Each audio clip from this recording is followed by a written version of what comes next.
Oi pessoal, tudo bem? Hoje nós vamos fazer uma slime de Nutella. E nós vamos precisar dos ingredientes. Marshmallow, como o Teodoro tá comendo, né? E Nutella, é muito fácil. E é uma slime comestível, então dá pra comer.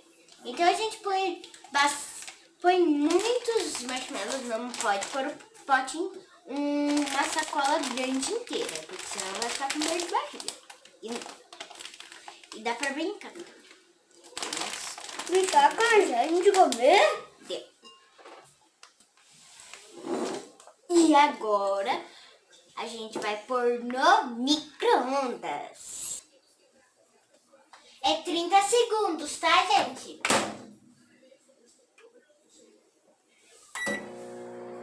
Tá tudo grudado. Ele tem que sair inchado e grudadinho um no outro. Bem assim. Você tem que pedir ajuda para um adulto. A minha mãe é a produção, então ela tá aqui, ali, atrás da câmera. Pai, eu vou misturar. você quer também comer a nossa marshmallow de Nutella? Depois.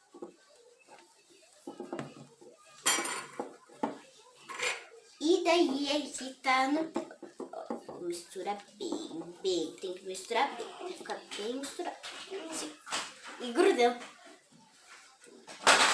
Daí a gente pega uma colher de Nutella, assim.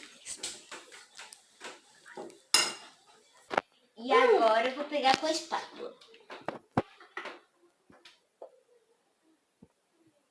Nossa, Nutella.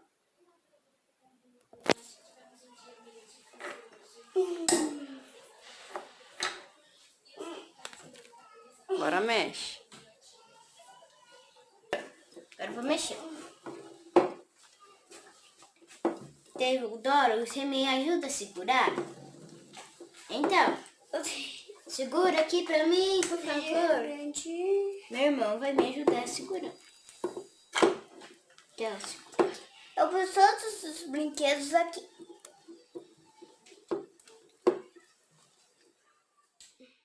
Gente, olha aqui.